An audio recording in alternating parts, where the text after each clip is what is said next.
It's always just between us, all right?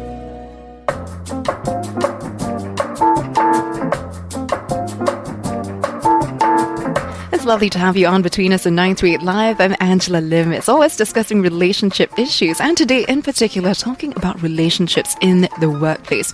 How do we navigate office politics, handle conflicts at work, and also build great relationships in the workplace? Going to answer these questions are my guest today, psychologist and also managing director of Ultimate Alliance Consulting, Stuart Tan, here to give us some answers. Welcome, Stuart. Thank you very much for having me, Angela. Let's talk about the term office politics first. I mean, Sure. You work with so many of these clients from different corporate backgrounds. Tell us about what you think in terms of, some people might think that office politics are inevitable, and some feel that, you should stay out of it as far as possible to survive. Which camp are you in? Well, office politics is highly misunderstood, in my opinion. I think the fact that you have to communicate with someone in the workplace only means that people have the opportunity to misinterpret or misconstrue what it is that you're saying. So, is it inevitable? Well, yes, it's inevitable. Okay. And unfortunately, for those who are trying to stay away from office politics, they are going to get themselves into even more trouble because they're open to even more interpretations. So avoidance is difficult. It's actually more difficult. It's more dangerous, actually, okay. because if you don't do something, people can attribute that to almost any kind of behavior or any form of thinking. And unfortunately, the large proportion of Singaporeans are introverted. And as a result of that, they tend to step on people's toes without even thinking of wanting to step on people's toes, Right. So I do always encourage people to embrace office politics, not as a game to play, but more in terms of communicating, being able to reach out to people, because that's what a relationship is all about. That's quite interesting that you say in doing nothing you can actually offend people. Are there examples of that happening? I mean, that you've come across misunderstandings like that? Yeah, I mean, sometimes when people ask you for information in a meeting, for example, and you don't say anything, it sounds like you're not interested. Somebody invites you to a conference, for example, and it seems like you're not willing to participate, but actually at the back of your head, you might just be thinking, oh, what's this all about? What do I have to do? Am I obliged to do certain things? And it becomes a little bit of a struggle for the introvert to have to bring out whatever is in their head out and express what they truly feel. So when you're not saying anything, it always goes back to the attribution of what it could mean. And especially for Singaporeans, for most of us, we tend to enjoy a cup of coffee alone, stare out into the distance. We call that stoning. And when that happens, anybody can think of you as anything. It could be like, why are you looking so aggressive? I mean, in the good old days where you used to have a gang fight simply because of, a simple stare. Looking wrongly at someone. Yeah, precisely. And unfortunately, that does happen quite a fair bit. I've had trainers even who come to me and say, especially those who are from overseas, why are Singaporeans so quiet? Why don't they just speak up? And I'm saying that's the way we've been brought up, and that's one of the possible challenges that many workers will have to face and overcome. Right. It sounds like learning how to express ourselves well is going to be the key to making sure you're not falling victim or prey to anyone, any predator at the workplace. We're going to talk about those things in just a bit, but share with us some common problems that, your clients come to you with. What are the major misunderstandings that tend to happen? Okay, one of the key things that many organizations approach me for is team building. So a lot of problems that occur in the communication within the team, within the leadership of the team, it comes from all sorts of different angles.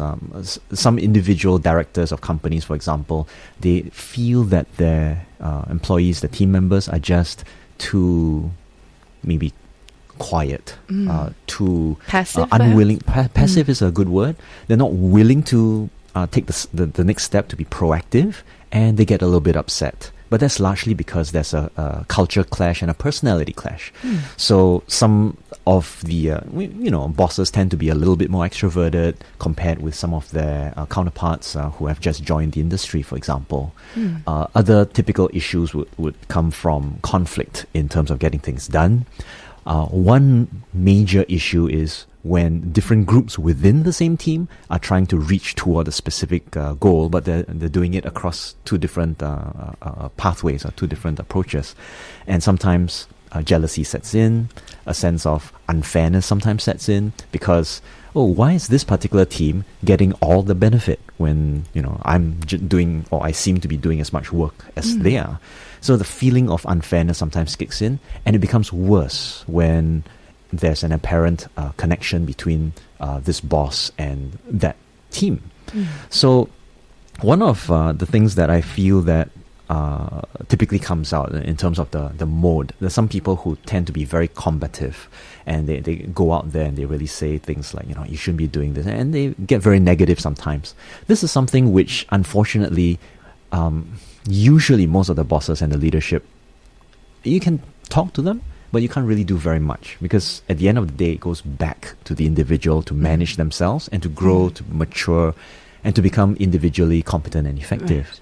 Whereas for those who tend to avoid, it goes back to the same spiral. Why are you avoiding? Are you trying to hide something? Are you not confident of yourself? There's so many different ways to read that message. Interesting. I mean, I hear you say that, that it's important to take responsibility for the way you feel about the situation, because sometimes, especially when you mention things like jealousy, unfairness, conflict, you tend to want to attribute it to the party that you feel is aggressing or that is doing something wrong to you. So in a way, in playing the victim, you might not be solving any problems. Absolutely. Right. In fact, I think it doesn't necessarily matter whether it's the person who caused it. It could be just a passerby or someone who's sitting just next to you, you know, and you just have to unload.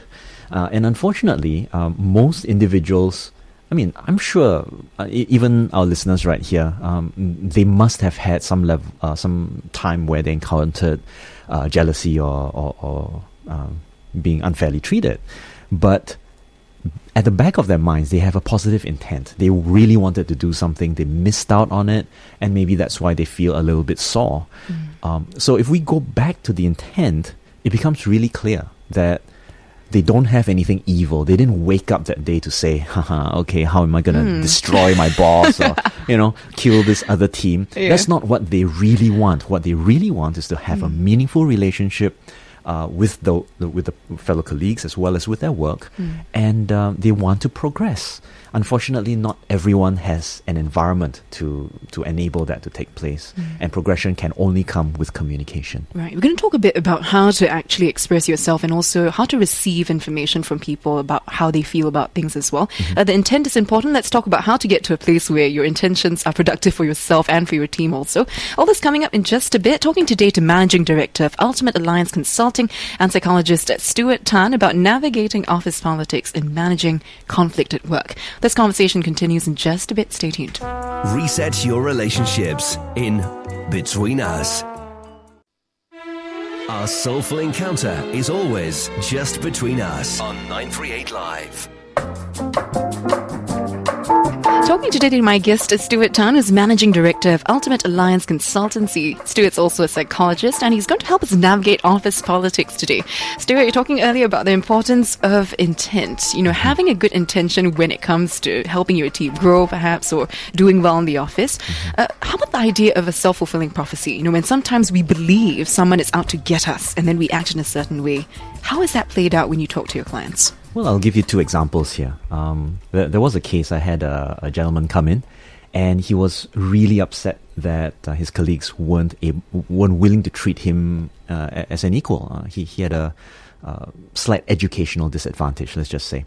And one of the things that came out was that he kept on harping on this lower educational qualification. He had a disadvantage. And, the more I heard him, the more I told him, look, you're emphasizing your weaknesses, and it makes it sound as if it's real.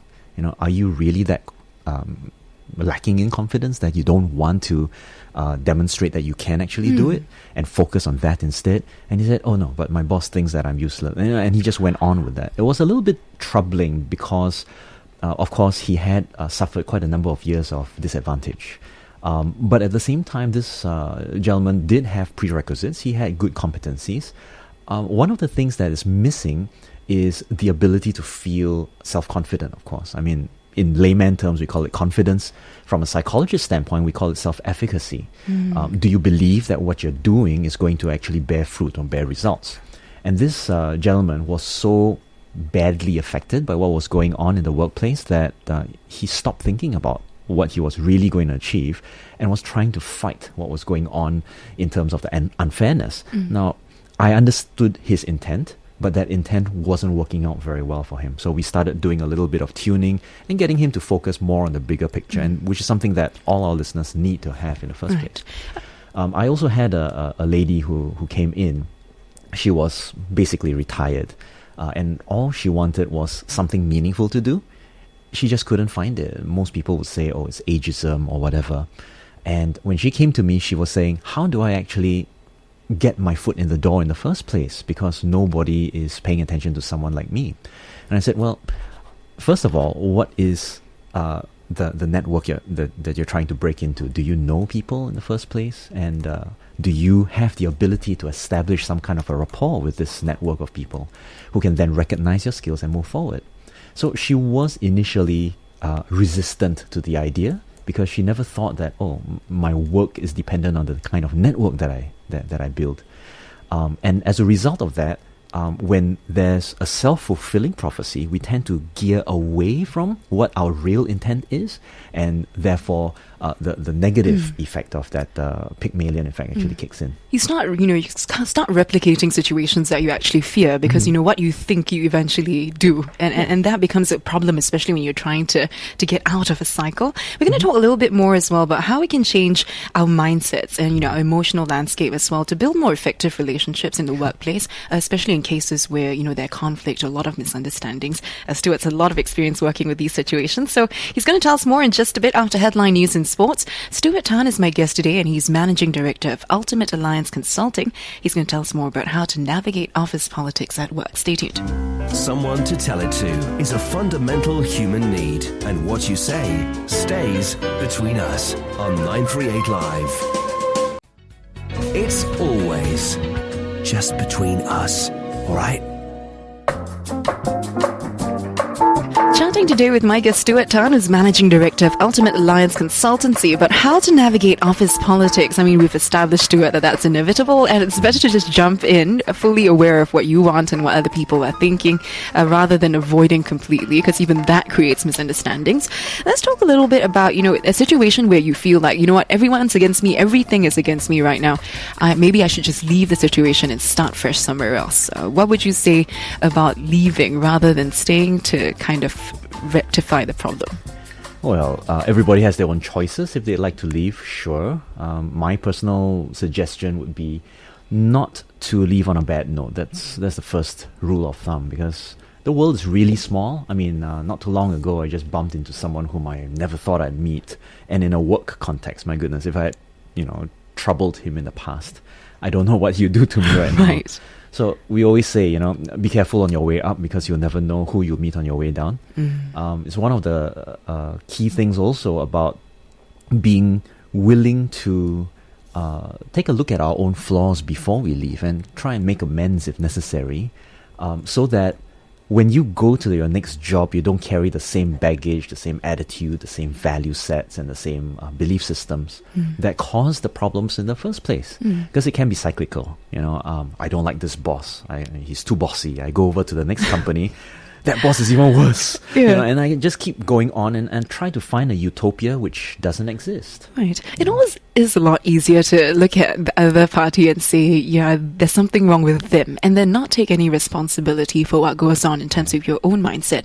And speaking of which, talking a little bit about reading the different styles of communication could be quite useful in this case. Oh, yes, absolutely. You have some classifications for us, Stuart, in terms of how we can look at the way people communicate. Yeah. Just to help our listeners, one of the key things that we have to understand is that we always have an expressed way of communication, and we have something a little bit more suppressed, more unconscious. We call that the wanted realm. So I might express in 3 different categories. The first one would be inclusion. I want you to be involved. Okay. The second one could be control. I want to make you do something. And the third one is, let's have a conversation. It's called affection. Let's do this one-on-one. And while I might express this, I may not necessarily want the same. And that's where some of these style conflicts take place. Wow, okay. So some people may have high inclusion, expressed inclusion, but they may have low wanted inclusion. So don't bother me. I will not take any invitation, but I still want you to be involved. Now, you can see that there's a little bit of incongruence that may happen there. And likewise, a lot of people tend to read control as he's trying to make me do something. But maybe that's just his style. And the reason why I might feel uncomfortable is simply because I don't want people to take charge of me. And especially if I'm very selective and I only respect a certain group of people, I may be very difficult to deal with. And until you gain my respect or you are able to establish some level of rapport with me, I'd rather not bother with what you say. And likewise, affection. I might prefer to meet you one-on-one, but what about my own level of affection? If you approach me one-on-one, would I feel comfortable? So these are things which most people will never think of because they are not necessarily aware of their own styles of communication. But this is based on psychological research done by this professor quite some time back. His surname is Schutz, Schutz. And William Schutz, Dr. William Schutz, came up with this idea back in 1958. And he's been constantly refining this. And those of us who've been studying psychology, looking at personality tests and so on, this is a relatively reliable approach to take a look at interpersonal needs and interpersonal relationships. Definitely being able to categorize your communication style will be very helpful in helping you contextualize also a lot of your interactions, because sometimes if you're not aware of your own personal communication style, it's very easy to attribute the problem to the other person. For example, if I don't like being controlled, then, someone who's trying to tell me what to do, it could just be me. I'm not good at accepting control, right? So understanding yourself is quite essential. Yeah, self-awareness is of utmost priority. I think a lot of us tend to be outward focused because we're focusing on getting the work done, taking care of the children, cleaning the house, making sure that traffic is clear and so on. But we hardly have time to really introspect and think about what it is that we need and how we can go about fulfilling that. Instead, we are saying, oh, he has that, so I must have it too. And we're in this competitive mode, which sometimes doesn't really bode very well because it's a scarcity mindset. People are fighting for something which is so scarce. But when you open up your mind with a slightly more abundant way of looking at things, it's very likely that there are many more opportunities out there that you can be collaborative in nature. Again, with very positive intent comes positive action. If you're talking about, someone who's listening right now and thinking, but I'm stuck in a very toxic environment. I don't want to be the one who is sticking my neck out and going, yeah, I want to do good things. I want to mean well for the team, and end up getting, sucked into the office politics and being a victim of the whole situation. How would you encourage someone like that? Well, it's a little bit difficult to really give an exact solution to this. I think everybody has their own context, but what I would personally advise is this. It's not about them. It's always about you. So if you want to go out there and fight them and to, chop them to bits and so on, right? And get really angry and upset that, he took my position or whatever. It's going to be a repetitive cycle. It's going to be part of your own behavior, and you're going to continue to develop this very negative habit. So it's not about them. It's got to focus on the actions has got to focus on what you want. And if you think that it is a toxic environment, and let's suppose such a world really exists, and I do know that some people make it up along the way because of their attributions, it takes some small steps to create big changes. So all that individual needs to do is look for the path of least resistance. Maybe this person doesn't really like me, but I think about it. I haven't really talked to her. So why don't I just try? I know my boss doesn't really like me, and maybe because I couldn't be bothered with my boss anymore, so I always came late. Why don't I surprise my boss this time by showing up early? Yeah. And those kinds of shifts, small little shifts, can make people go, oh wow, this person is changing. At the same time, we need to remember that a toxic environment also means that there could be really some vindictive people. If that's the case, then again, it's not about them, it's about how you treat such people. Because I cannot guarantee that if you go out into the world, you'll never meet such people. Yeah. Life is sometimes unfair, and you still need to be able to work with such people over the course of your life. Right, and speaking of which, rapport building will be then very important, because when you realize your intention is to be more positive, be less combative, then it would be quite important to change your mindset and kind of establish trust with the people in your working environment. So we can talk a bit about how you can do that. Also a bit more about how we can see this whole thing, whether it's conflict or toxic environments in the office, as a growth process, something you can learn from. Stuart will tell us a bit more about how we can do that. And today we're chatting all about how to navigate office politics, handle conflicts at work with my guest today, Managing Director of Ultimate Alliance Consultancy, Stuart Tan. Stay tuned. Reset your relationships in Between Us. Our soulful encounter is always just between us on 938 Live. Talking all about navigating office politics and handling conflicts at work with my guest today, Managing Director of Ultimate Alliance Consulting, Stuart Tan. Now, Stuart, building rapport and trust, what are some quick takeaways you can give us in terms of how to start building that, especially in an environment that's very challenging? Well, I basically jump into three key techniques. The first one would be to do your best to establish some level of similarity. The level of similarity in terms of even body language, tone of voice, similar interests if possible, and that would actually start the surface level of rapport going.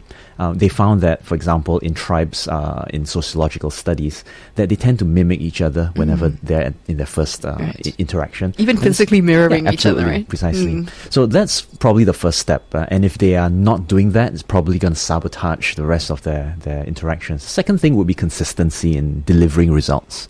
I think no manager, no boss, no fellow colleague will condone somebody who's incompetent and constantly messing things up.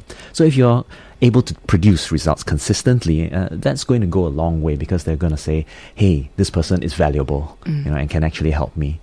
The third key thing would be more of a mindset shift. In my opinion, I think a lot of us, we tend to look at leadership as, this is the boss job. It's none of my business. But we really need to take into account self-leadership and the ability to look at oneself and say, what approach do I use with my own team? I would always recommend a service-oriented model, such that you don't seem like you're high and mighty, but you're a little bit more humble, and you're willing to offer some advice, some help. And even if it's a little bit tiring, that puts you on moral high ground generally. Right. And it's very hard to fault someone who's always been helpful, who's always been going all out, especially those people who come in and help you at your time of darkest, your darkest hour, your time of need. So it's really a what can I do for you sort of mindset. Yes. While you're being very sure of where you're coming from, positive intent is really important. At the same time, helping others along the way, being very positive in that way will definitely get you a lot of trust. And trust is always the building block for these things. On a final note, Stuart, tell us a bit about the kind of mindset we should have in terms of looking at any ups and downs we have in our working environment as sort of a growth process. How important is it that we look at it that way? Yeah. I'd like to for a start, probably just encourage everyone else who's listening that you will have ups and you will have downs. And the good news and the bad news is that that's the process. Without the ups, you won't appreciate life in general. But without the downs, those ups don't have any meaning. And because life is sort of like a hero's journey, you do find that we tend to appreciate things more when we are on the verge of losing them. Right. And I hope that we don't have to lose all of them, but instead of looking at an obstacle or a difficulty in the workplace as, my life really is bad right now, instead of looking at it that way, to look at it as, well, this is an opportunity for me to develop and grow to the next level. And this is where I can really expand, develop myself, and then the sky's the limit. It's really about changing your mindset first of all, and then being flexible as things go along and thinking about it as growth. If you want to find out more about what you can do in terms of helping yourself change your mindsets with regard to any problems you might have in the workplace, you can head on down to Stuart's website to find out more. www.stuarttan.com, www.stuarttan.com for more information if you like. We're talking today about navigating office politics and also handling conflict at work with my guest Stuart Tan, Managing Director of Ultimate Alliance Consulting. Stuart, it's been such a pleasure. The pleasure's all mine. This has been Between Us in 938 Live. I'm Angela Lim. Thanks for tuning in. Someone to tell it to is a fundamental human need, and what you say stays between us on 938 Live.